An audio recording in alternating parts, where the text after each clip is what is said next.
Hello दोस्तों, कैसे हो? उम्मीद करता हूँ आप लोग बहुत अच्छे होंगे और अच्छे रहना भी चाहिए। वक्त बदलने का इंतजार मत कर, वक्त बदलने का इंतजार मत कर, खुद को बदल डाल। वक्त बदलने का इंतजार मत कर, खुद कर बदल डाल। मेहनत ऐसी कर कि किस्मत भी बोले अब तू कमाल का है। ठीक है, तो इसका मतलब है कि वक्त बदलने का इंतजार मत कर, खुद को अपने आप को क्या कर दोगे? बदल डालो। तो चलिए स्टार्ट करते हैं। जो क्लास 10th की जो फिजिक्स थी वहां पे कुछ छोड़े थे, न्यूमेरिकल्स था, उसको आज मैं कंप्लीट करके नेक्स्ट आगे टॉपिक चलते हैं। ठीक है, जैसे कल क्वेश्चन में था कि दो प्रतिरोधों प्रतिरोधों को सॉरी इसको हम डायरेक्ट इसका आंसर दे देते हैं। ठीक है, वीडियो में दिया है, आप लोग देख लीजिए या सॉल्यूशन कर लीजिए, ये ज्यादा बेनिफिट है। ठीक है बेटा, तो जैसे आपको वीडियो में क्वेश्चन दिया गया है, आप लोग उसको देख लीजिएगा। ठीक है बेटा, चलिए देखिए इसका क्वेश्चन का सॉल्यूशन करते हैं। तो सॉल्यूशन यहाँ पे बेटा कर देते हैं, ये इधर, ये इधर इसका सॉल्यूशन कह रहा है कि इधर देखिए, एक मिनट, कह रहा है कि दो प्रतिरोधों को किस क्रम में जोड़ने क्रम में दो प्रतिरोधों को श्रेणी क्रम में, तो इसका मतलब R1 प्लस R2 बराबर कितना ओम है? 25 ओम। ये क्वेश्चन में दिया है कि दो प्रतिरोधों को जोड़ने पर तुल्य प्रतिरोध कितना ओम आ जा रहा है? 25 ओम। अब फिर उसके बाद दो प्रतिरोधों को समांतर क्रम में जोड़ने पर तुल्य प्रतिरोध जो आ रहा है वो कितना ओम हो रहा है? तो वो जो हो रहा है वो कितना? 1/4। तो तुल्य प्रतिरोध 1/4 है, बराबर दो प्रतिरोध है, तो इसका मतलब R1 प्लस 1/R2। ठीक है, अब देखिए 1/4 इक्वल टू, इन दोनों का एलसीएम लेते हैं तो R1 इंटू कितना? R2, ये हुआ। ठीक है बेटा, अब देखिए तो इसको हम क्या लिख सकते हैं? R2 प्लस R1, ये कर सकते हैं। ठीक है बेटा, क्यों? क्योंकि इन दोनों का एलसीएम लिए हैं, एलसीएम लेने के बाद ये और ये कट के R2 पहले बच जाता है। इसका गुणा इसमें करते हैं तो R1 इंटू कितना? R2 बराबर 4 इंटू कितना? R1 इंटू कितना? R2, ये हो गया। ठीक, क्योंकि इसका गुणा इसमें कर दिए, सॉरी यहाँ पे 1 मिनट बेटा, 1 मिनट, ये कितना हो जाएगा? R1 plus R2। ठीक है, ये हो गया। ठीक, तो इसका मतलब है R1 इंटू R2 बराबर 4। उसके बाद फिर देख लीजिए, क्योंकि इसका गुणा इसमें कर दिए और इसका गुणा इसमें कर दिए, तो 4 इंटू R1 प्लस R2, तो R1 प्लस R2 का मान कितना रख दिया गया? 25, ये हो गया। अब इसको और सॉल्व कर लेते हैं। जब इसको सॉल्व करते हैं तो यहाँ पे नोट कर लीजिएगा, तो इसका मतलब है R1 इंटू R2 बराबर कितना हो गया? 100। कितना आ गया? 25 चौको कितना होता है? 100। ये कितना हो गया? 100 ओम हो गया, ये इतना आ गया।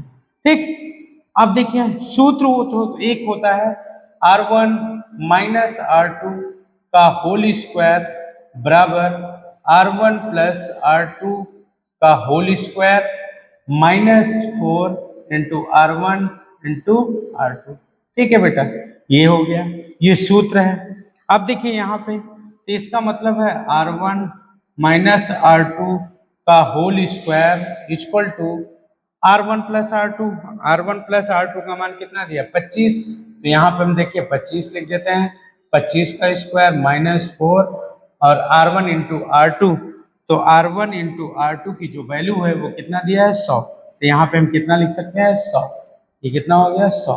ठीक है बेटा, तो इसका मतलब है R1 माइनस R2 इसका होल स्क्वायर बराबर 25 का अगर स्क्वायर करेंगे, वर्ग करेंगे तो कितना होगा? 625। कितना आ जाएगा? 625।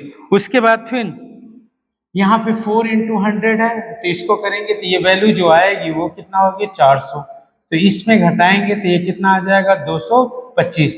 ये किसकी वैल्यू आएगी? R1 माइनस R2 का होल स्क्वायर। अब देखिए इसको अगर ले जाते हैं उधर तो R1 माइनस R2 इसकी वैल्यू जो आ जाएगी वो कितना होगी? 15। ये समीकरण नंबर कितना हो गया? 2।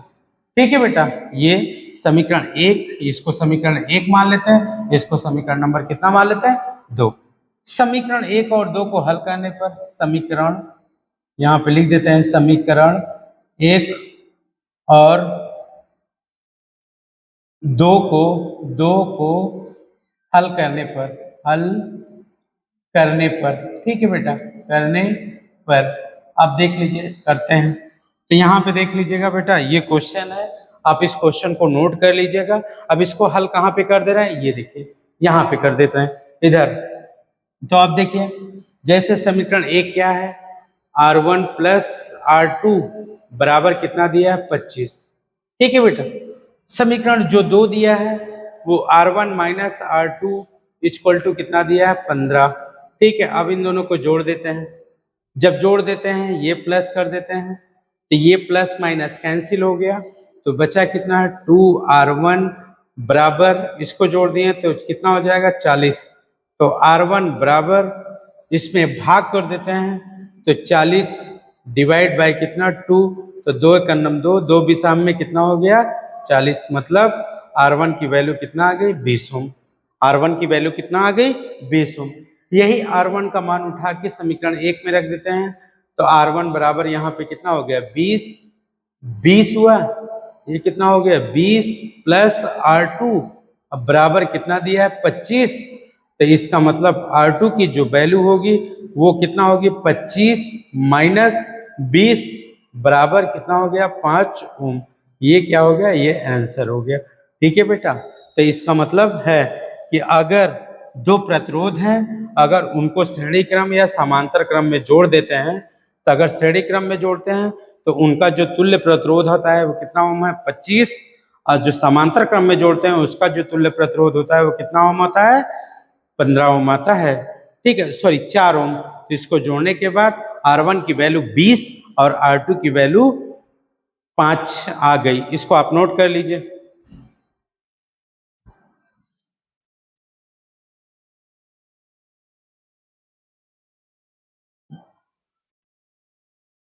चलिए फिर स्टार्ट करते हैं, नेक्स्ट अगले टॉपिक चलते हैं। तो हम अपने टॉपिक से जहां छोड़े थे वहीं पे आ जाते हैं, ठीक है बेटा। तो चलिए यहाँ पे देख लीजिए, यहाँ पे मैं अपने टॉपिक से स्टार्ट कर दे रहा हूँ, ठीक, 1 मिनट, ये मेरा, ठीक है, ये, ठीक, अपने टॉपिक से क्या करते हैं, स्टार्ट करते हैं, ठीक है बेटा, 1 मिनट, ये 1 मिनट, इसको सब पढ़ा चुके हैं,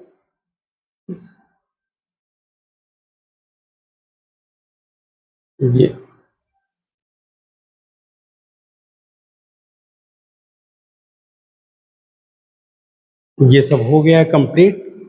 उसके बाद फिर आते हैं, कहाँ छोड़े थे, ये यहाँ तक छोड़े थे, ठीक है बेटा। इसी के आगे से हम क्या करते हैं, चलते हैं, ठीक, यहाँ पे यही से हम क्या किए थे, छोड़ दिए। चलिए, जो टॉपिक से छूटे थे, जहां से भी छूटा था उसके आगे भी क्या करते हैं, हम स्टार्ट करते हैं। बेटा आप लोग क्या करिए, पढ़िए, एंजॉय करके पढ़िए, और जब एंजॉय करके पढ़ेंगे तो मजा आएगा, ठीक है बेटा। यहाँ पे देखिए, घरेलू परिपथ डायग्नोटिस समांतर क्रम क्यों है, ठीक है, मतलब इसका विशेषता और श्रेणी क्रम और समांतर क्रम, ठीक है बेटा। तो मैंने बहुत सारी चीजें थीम से डिस्कस किया था कि समांतर क्रम क्या है और श्रेणी क्रम क्या है। श्रेणी क्रम में मैंने इसका एग्जाम्पल बताया था कि जो पाइप लाइट होती है, क्या, जो पाइप लाइट घरों में, जो शादी विवाह में जो सजावट के लिए लाइट का जो उपयोग किया जाता है, वो सारे किस क्रम में होते हैं, श्रेणी क्रम। इसका मतलब वो सीरीज कॉम्बिनेशन में बनाए जाते हैं। उसी तरह होता है पैरेलल कॉम्बिनेशन, समांतर क्रम। तो समांतर क्रम में जो घरों में सप्लाई होती है वो हमेशा, जो हमेशा होती है वो किस क्रम में होती है, वो और वो सिर्फ और सिर्फ पैरेलल क्रम में होती है। क्यों, क्योंकि उसका कनेक्शन जो होता है एक स्थान से दूसरे स्थान तक होता है, ठीक है बेटा, यही इसका कारण है। आप लोग बता दिए थे, कल मैंने डिस्कस कर दिया था। कुछ चीजें हैं जो और हमको क्या चाहिए, कंप्लीट करना चाहिए। तो जैसे एक चीज टॉपिक्स है, यहाँ पे देख लीजिए, विशेषता है उपकरण की स्वतंत्रता, ठीक है। तो इसका मतलब श्रेणी क्रम में है, तो श्रेणी क्रम में अगर एक बंद है, अगर श्रेणी क्रम में मतलब है कि एक सर्किट है, एक सर्किट जैसे एक लाइट है, पाइप लाइट है। अब पाइप लाइट को हम क्या करते हैं, एक सर्किट अगर बंद है, एक पॉइंट कहीं कटा हुआ है, तो पूरी सर्किट जो होती है वो क्या होती है, हमेशा बंद हो जाती है। अगर एक बंद हुआ तो सब क्या होंगे, बंद हो जाते हैं। समांतर क्रम में क्या होता है कि अगर समांतर में हर उपकरण का अपना अपना क्या होता है, स्विच होता है। सही बात है कि अगर जैसे इस घर जैसे 4 कमरे हैं और 4 कमरे में सबकी सप्लाई अलग अलग है, तो एक कमरे से दूसरे में जा रही है, दूसरे कमरे से तीसरे कमरे में जा रही है, फिर तीसरे से चौथे कमरे में जा रही है, तो सबकी जो सप्लाई होती है वो सब क्या कर रही है, अलग अलग जा रही है। तो इसका मतलब है कि वो जिस क्रम में होंगे वो हमेशा किस क्रम में होंगे, पैरेलल कॉम्बिनेशन में होंगे। ठीक है, क्योंकि एमसीवी लगी होती है, अगर एक की लाइट खराब हुई तो दूसरा क्या होगा, ऑटोमेटिक वो वाला बंद हो जाएगा उस कमरे का, अगले वाले कमरे का करंट फ्लो होगा। इसका यही मतलब हुआ। ठीक है, अगला नेक्स्ट टॉपिक, वोल्टेज की आपूर्ति। वोल्टेज का आपूर्ति का मतलब होता है कि वोल्टेज बढ़ जाता है। श्रेणी क्रम में क्या होता है कि वोल्टेज क्या होता है, बढ़ जाता है, और यहाँ पे सबको समान वोल्टेज मिलता है, मतलब कितना, 220 वोल्ट। जो घरों में सप्लाई की जाती है, तो जो घरों में सप्लाई होती है वो हम जो होती है वो हमेशा और हमेशा कितने वोल्ट की होती है, 220 वोल्ट की होती है। किस कहाँ, घरों में जो सप्लाई होती है। ठीक है, अगर कहते हैं कि लोग कहते हैं कि मेरे घर में 440 वोल्ट की सप्लाई है, तो 440 वोल्ट का मतलब है कि जितनी सर्किट है, फ्रिज, कूलर, पंखा, ये सब क्या होते हैं, ये सब ब्लास्ट हो जाएंगे। ठीक है बेटा, नेक्स्ट अगला टॉपिक है, यहाँ पे देखिए, कुल प्रतिरोध। कुल प्रतिरोध क्या होता है, कुल प्रतिरोध बहुत अधिक हो जाता है। अगर श्रेणी क्रम की बात करें तो श्रेणी क्रम में जो टोटल रेजिस्टेंस होता है वो क्या होता है, वो सब क्या होता है, बड़ा हो जाता है। मतलब सब क्या होता है, मतलब जैसे अगर किसी किसी की जैसे किसी के यहाँ पाइप लाइट लगी है और उसमें 10 पाइप लाइट लगी है, और जो 10 पाइप लाइट लगी है, एक पाइप लाइट में 10 ओम प्रतिरोध है, दूसरे पाइप में 20 ओम है, तीसरे में 30, और चौथे में 40, और पांचवें में 50। तो सबको हम क्या करते हैं, योग कर देते हैं। योग करने के बाद उस पाइप लाइट सबका योग क्या होता है, अधिक हो जाता है। इसका मतलब यही हुआ कि कुल प्रतिरोध बहुत क्या होता है, अधिक होता है। किसमें, सिर्फ और सिर्फ श्रेणी क्रम में। दूसरा कंडीशन होती है, जैसे कुल प्रतिरोध कम हो जाता है और धारा आसानी से क्या होती है, बहती है। ठीक है, तो यहाँ पे देखिए, अगर समांतर क्रम में अगर बात करें, किसमें, पैरेलल कॉम्बिनेशन में जो बात करते हैं, तो पैरेलल कॉम्बिनेशन का मतलब होता है तो जिसमें कुल प्रतिरोध क्या होता है, कम हो जाता है, और धारा क्या होती है, आसानी से बहती है। इसका मेरे यही कहने का कारण है। ये सारे उपकरण है, आप लोग इसको क्या कर लीजिएगा, देख लीजिएगा। अगर वीडियो को अच्छा लगता है, लाइक, सब्सक्राइब एंड कमेंट करिए। बेटा आप लोग वीडियो को कंटिन्यू देखिए, जो भी वीडियो मैं डाल रहा हूँ आप लोग के लिए डाल रहा हूँ, आप लोग के लिए मेहनत कर रहा हूँ। आप लोग वीडियो को कंटिन्यू देखिए, लाइक करिए, कमेंट करिए और सब्सक्राइब करिए। Thank you. चलिए नेक्स्ट आगे करते हैं। यहाँ पे देखिए, यहाँ पे कुछ टॉपिक्स हैं, यहाँ पे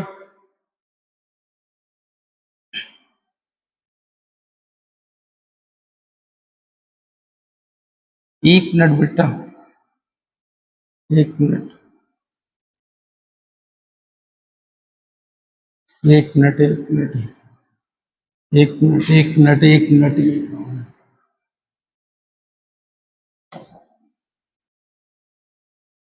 एक मिनट, एक मिनट, एक मिनट, ये कहाँ से आ गया।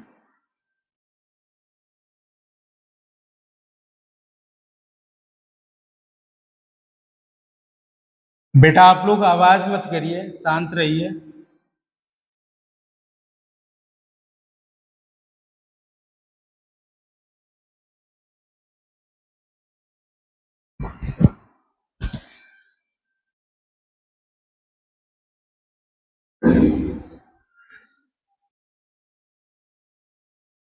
ये यहाँ यही चल रहा है। चलिए इधर देख लीजिए, यहां पे देखिए कह रहा है कि इसमें कुछ दिया है, इसमें है सूत्र, डैशबोर्ड, परिपथ का मास्टर कोड। ठीक है, इसमें कुछ सूत्र से हैं, उसका हमको क्या है मास्टर बोर्ड पे दिया गया है। आप लोग सूत्र क्या करिएगा, पढ़िएगा। ठीक है बेटा, तो जैसे ये ओम्स का नियम है, ओम्स लॉ कहता है तो किसी सर्किट में या ओम का नियम जो होता है, यदि किसी चालक की भौतिक अवस्था जैसे ताप, दाब आदि में परिवर्तन न किया जाए तथा चालक के सिरों पर लगाया गया विभवांतर और उसमें बहने वाली धारा का अनुपात क्या होता है, नियत रहता है। तो मैंने बता दिया था V इक्वल टू कितना होता है, I इंटू R होता है। नेक्स्ट आगे अधिकतम प्रतिरोध, अभी मैंने बताया कि अगर सब श्रेणी क्रम में जुड़े हैं, इसमें सीरीज कॉम्बिनेशन में, श्रेणी क्रम में, तो जो तुल्य प्रतिरोध होगा वो कैसा होगा, मैक्सिमम होगा। ठीक है, तो इसका मतलब है अगर कोई भी सर्किट अगर श्रेणी क्रम में जुड़ी है, पाइपलाइट श्रेणी क्रम में जुड़ी है, तो जो उसका प्रतिरोध होगा वो कैसा होगा, मैक्सिमम। ठीक, नेक्स्ट आगे प्रतिरोधकता, तो जो प्रतिरोधकता है R बराबर रो इंटू यल अपॉन में है, तो इसका मतलब है रो बराबर कितना होगा, सॉरी R इक्वल टू जो होता है रो इंटू यल अपॉन में कितना ए, ये इसका मतलब होगा।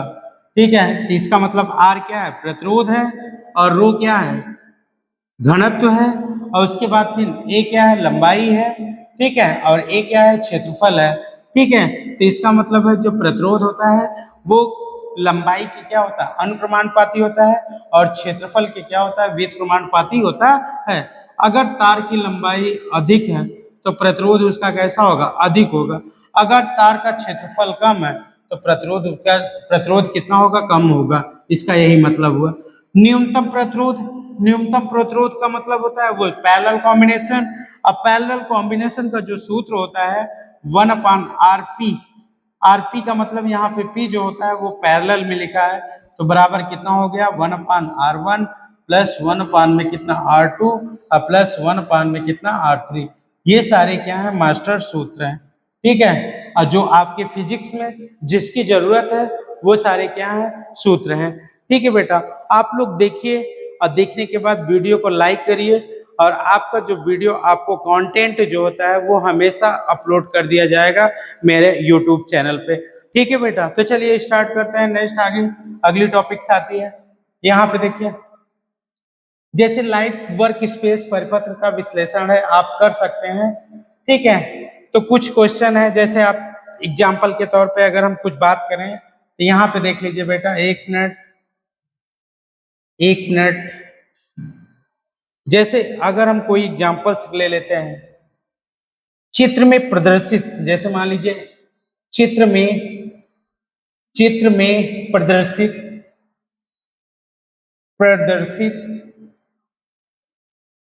प्रतिरोध की गणना कीजिए। किसकी गणना करना है, प्रतिरोध। ठीक है, प्रतिरोध की गणना कीजिए। ठीक है, ये क्या करना है, गणना करना है। ठीक है, जैसे एक चित्र दे दिया गया, ये चित्र ऐसे है, ये क्या है, ये इस तरह चित्र है बेटा। एक ये देखिए, ये क्या है, ये चित्र है, ये। ठीक है, ये क्या है, ये चित्र है, ये चित्र है। ठीक, ये क्या है, ये चित्र है। ठीक, मान लीजिए इसका कुछ नाम दे देते हैं, ये 2 ओम है, ये भी 2 ओम है, और ये भी कितना है, 2 ओम है। चित्र में प्रदर्शित ये फिगर्स है। अब फिगर्स में क्या कह रहा है, चित्र में प्रदर्शित प्रतिरोध की गणना करना है। जो सर्किट बनी है, सर्किट का मतलब होता है परिपथ, जो परिपथ बना है उसमें जो रेजिस्टेंस है लगा हुआ है, उसमें जो प्रतिरोध लगा हुआ है वो लगा कितने ओम का है, 2 ओम का। तो अगर कभी भी पूछ लिया प्रतिरोध की गणना करना है, तो जब प्रतिरोध की गणना करते हैं तो ये देखिए, ये वाला जो हमेशा है, इसमें अगर बैटरी लगी होती तो वहां पे काम चल जाता। यहाँ पे बैटरी नहीं लगी है, तो इसका मतलब है कि 2 और 2 वो हमेशा किसमें होंगे, श्रेणी क्रम में। तो इसका मतलब RS बराबर कितना हो गया, R1 प्लस R2। ठीक है। तो आर यस, यस का मतलब होता है सीरीज, सीरीज का मतलब होता है श्रेणी क्रम। तो आर यस बराबर कितना हो गया, R1 प्लस R2, R1 की वैल्यू 2 ओम, ठीक है, अब प्लस कितना 2 ओम, तो इसको जब हटाएंगे तो ये कितना होगा 4 ओम, ठीक है बेटा। तो इसका मतलब आर यस की जो वैल्यू आएगी वो कितना ओम आ गई, 4 ओम। अब देखिए 4 ओम ये आ गया, तो 4 ओम, अब इसको इतना हटा देके ये दोनों टॉपिक्स को हटा देंगे तो यहाँ पे 4 ओम आया और ये 2 ओम है। तो ये 4 ओम और 2 ओम किस क्रम में है, पैरेलल कॉम्बिनेशन में। तो जो पैरेलल की सूत्र होता है, जो समांतर का सूत्र होता है 1/RP बराबर 1 में कितना R1 प्लस 1 में R2। तो इसका मतलब 1 में RP इक्वल टू 1 में R4 प्लस 1 में कितना 2। तो इन दोनों का एलसीएम लेते हैं, तो 1 में RP बराबर इन दोनों का एलसीएम लेंगे, तो जो इन दोनों का एलसीएम होगा वो कितना होगा 4 होगा, ठीक है। तो 1 प्लस 2, तो इसका मतलब 1/RP इक्वल टू कितना हो गया 3 डिवाइड बाई कितना 4, क्रॉस मल्टीप्लाई करते हैं तो 4 बराबर कितना 3RP, तो RP बराबर कितना हो गया 4 डिवाइड बाई कितना 3, यही इसका कितना हो गया आंसर हो गया, ठीक है बेटा। ठीक, तो ये क्या हो गया, पता चल गया कि अगर 2 प्रतिरोध है 3 प्रतिरोध है तो तीनों किस क्रम में जुड़े हैं, इसको हम क्या करते हैं गणना नहीं कर सकते हैं, ठीक है। 1 मिनट रुकिए बेटा।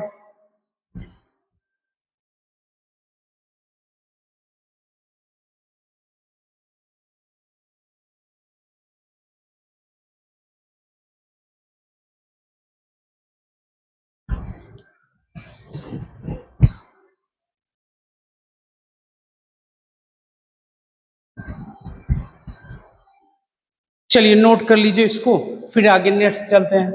चलिए इसको हम इरेज करते हैं, थोड़ा सा और आगे क्वेश्चन करते हैं, ठीक है। इसको इरेज कर लें, आप लोग कॉपी में नोट कर लीजिएगा और नोट कायदे से करिएगा। चलिए देखिए, जैसे अगला जो क्वेश्चन है वो क्वेश्चन इस तरह है, जैसे इधर देख लीजिए कि ये सर्किट है, ये ठीक है, ये एक सर्किट ये है, एक सर्किट ये है, ठीक, अब ये, ठीक, उसके बाद फिर ये सर्किट है, ठीक है बेटा। ये पूछ लिया कि ए और बी के बीच का प्रतिरोध ज्ञात कीजिए, ये कितना है 3 ओम, ये कितना है 3 ओम और ये भी कितना है 3 ओम, ठीक है, ये सब किसमें है 3 ओम है।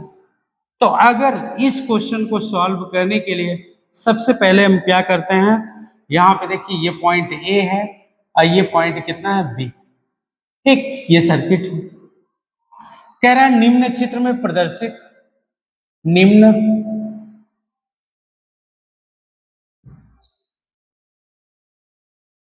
निम्न चित्र में प्रदर्शित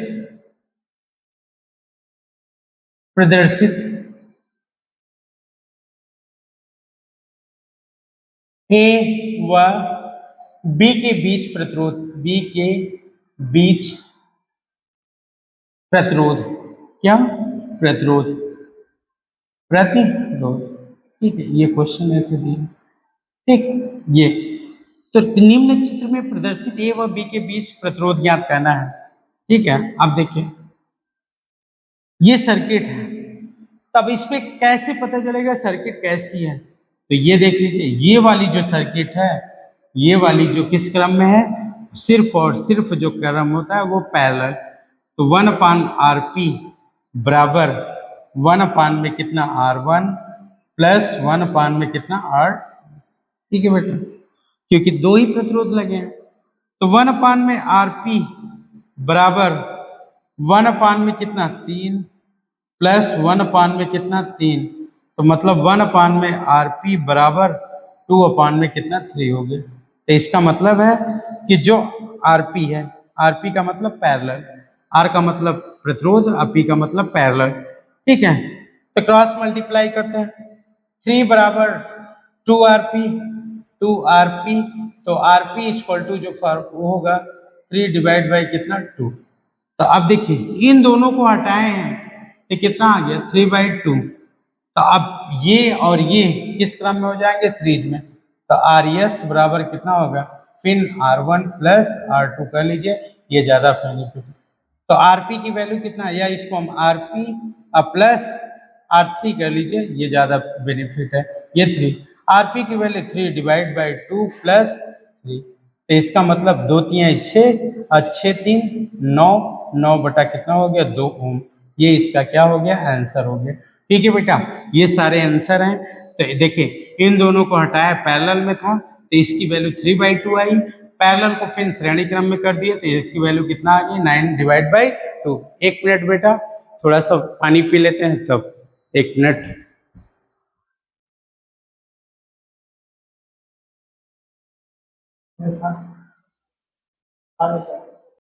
एक मिनट बेटा, थोड़ा पानी पी लूं तो।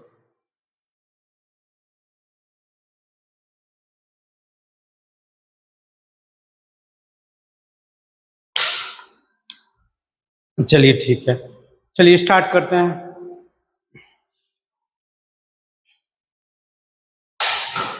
चलिए आप जो भी टॉपिक पढ़िए, अगर मेरा कंटेंट और वीडियो अच्छा लगता है तो आप लोग वीडियो को लाइक, सब्सक्राइब एंड कमेंट करिए, क्योंकि ये फिजिक्स भी बहुत अच्छी चीज है, या ये फिजिक्स भी बड़ी बेवफा होती है।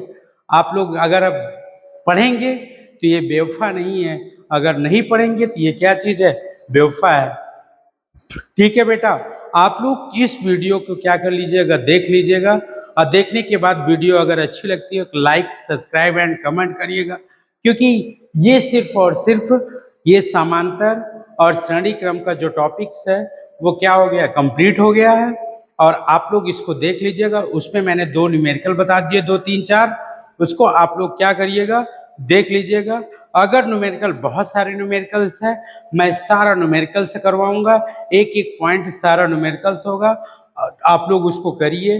अगर कोई भी क्वेश्चन होता है तो आप उसको कमेंट में लिखिए, मैं उसको तुरंत सॉल्व करवाने का प्रैक्टिस करूंगा। ठीक है, मतलब यहाँ पे सॉल्व करवा दूंगा। Thank you all of you. ठीक है, नेक्स्ट अगले वीडियो में मिलते हैं। अगले जो वीडियो में, जो अगली वीडियो होगी वो सिर्फ और सिर्फ जो होगी विद्युत सामर्थ्य के बारे में होगी। ठीक है, विद्युत सामर्थ्य क्या होता है इसके बारे में हम दर्शाएंगे। विद्युत शक्ति क्या होती है इसके बारे में हम डिस्कस करेंगे। ठीक है, शक्ति और सामर्थ्य में अंतर क्या होता है इसके बारे में डिस्कस करेंगे। कभी कभी ऐसे क्वेश्चन में आ जाता है कि विद्युत शक्ति जो होता है प्रतिरोध के व्युत्क्रमानुपाती होता है, कैसे होता है इसके बारे में हम डिस्कस करेंगे। उसके बाद फिर 1 किलोवाट घंटा के बारे में डिस्कस करेंगे। 1 किलोवाट बराबर कितने घंटे, कितना जूल होता है। Thank you all of you.